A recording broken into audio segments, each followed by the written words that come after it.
Assalamualaikum warahmatullahi wabarakatuh. Selamat pagi anak-anakku sekalian. Semoga kabar kalian baik-baik saja dan sehat selalu. Ya, pada pertemuan kali ini Bapak akan menyampaikan materi yang berisikan nafsa yang sudah Bapak ringkas di dalam PowerPoint yang telah Bapak buat dengan serinci mungkin dan seringkas mungkin. Tolong didengarkan dan kalau perlu dicatat. Pengertian nafsa. Narkoba secara etimologi berasal dari bahasa Inggris, yaitu narcotics, yang berarti obat bius. Sujono merumuskan bahwa narkotika adalah bahan-bahan yang mempunyai efek kerja pembiusan atau dapat menurunkan kesadaran. Di Indonesia, narkoba juga diatur dalam Undang-Undang Nomor 35 Tahun 2009 tentang Narkotika Pasal 1 Ayat 1 menyebutkan bahwa narkotika adalah suatu zat yang berasal dari tanaman atau bukan tanaman, baik itu sintetis maupun non-sintetis, yang mengakibatkan penurunan kesadaran, hilangnya rasa, dan menimbulkan rasa ketergantungan yang dibedakan menjadi beberapa golongan. Jenis-jenis nafsa. 1. Alami, yaitu jenis atau zat yang diambil langsung dari alam tanpa adanya proses fermentasi atau diproduksi.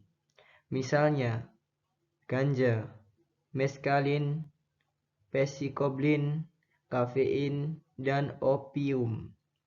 2. Semi-sintetis, yaitu jenis zat atau obat yang diproses sedemikian rupa melalui proses fermentasi. Misalnya, morfin, heroin, kodein, dan crack. 3. Sintetis, yaitu jenis zat yang dikembangkan untuk keperluan medis yang juga untuk menghilangkan rasa sakit. Misalnya, petidin, metadon, dipipanon, dan dextropropoxifen.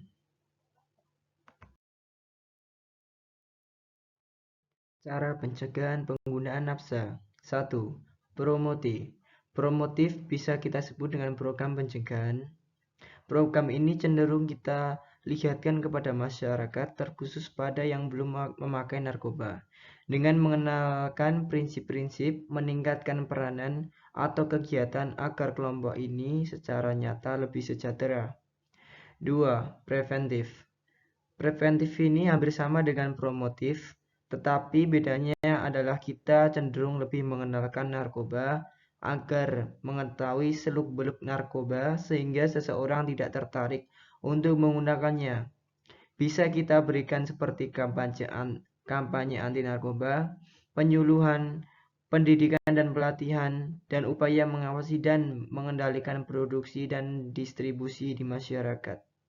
3. Kuratif. Kuratif ini lebih ditunjukkan kepada pemakai narkoba karena bertujuan untuk mengobati ketergantungan dan menyembuhkan penyakit sebagai akibat dari penyalahgunaan narkoba. Yang keempat, ada rehabilitasi. Rehabilitasi, upaya pemulihan kesehatan baik fisik maupun psikis yang dikhususkan kepada pemakai narkoba yang sudah menjalani program kuratif dengan bertujuan agar pemakai tidak mengonsumsi narkoba kembali.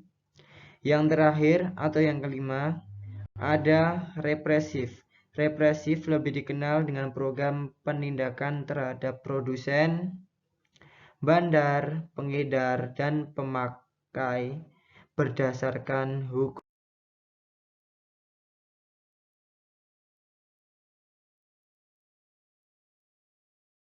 Bahaya nafsa atau dampak nafsa. 1. Dampak terhadap fisik. Dampak pada fisik ini akan terlihat sekali pada kerusakan organ tubuh dan menjadi sakit sebagai akibat langsung adanya narkoba dalam darah. Contoh kecil seperti kerusakan pada paru-paru, ginjal, hati, dan lain sebagainya. 2. Dampak terhadap mental dan moral. Dampak jika banyak mengkonsumsi narkoba akan menyebabkan kerusakan pada sel-sel otak, syaraf, pembuluh darah, bahkan seluruh jaringan yang ada pada manusia. Jika sudah terserang, maka menyebabkan terjadinya gangguan fungsi organ yang dapat mengakibatkan stres, sehingga pelaku dapat mengalami serangan jantung, stroke, bahkan sampai kematian. Semua penyakit ini akan mendatangkan suatu mental, sikap, dan perilaku pelaku tersebut. 3. Dampak terhadap keluarga dan masyarakat.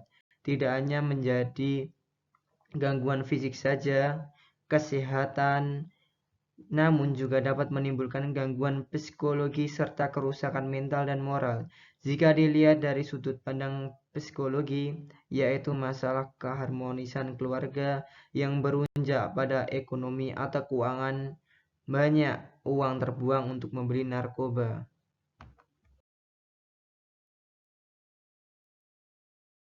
Masih dengan dampak terhadap narkoba. Selanjutnya terdapat dampak terhadap emosional. Narkoba dapat membuat seseorang menjadi labil dan bisa berubah kapan saja. Maksudnya, suatu saat tampak baik-baik saja, tetapi di bawah pengaruh narkoba, seseorang bisa saja berubah dengan sangat cepat dan menjadi buas atau bisa tak terkendali. Selanjutnya, dampak terhadap spiritual.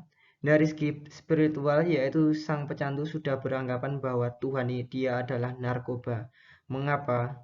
Dikarenakan dengan narkoba, mereka para pecandu merasa lebih tenang jika mengonsumsi narkoba. Terima kasih anak-anak telah mendengarkan, membaca materi yang Bapak telah sampaikan melalui PPT ini. Tolong dipahami, dicermati, karena narkoba ini bukan masalah sepele. Karena narkoba dan pengedarnya mengincar pemuda penerus bangsa seperti kalian. Tolong berhati-hati, jauhi narkoba. Sekian materi dari Bapak. Terima kasih. Wassalamualaikum warahmatullahi wabarakatuh.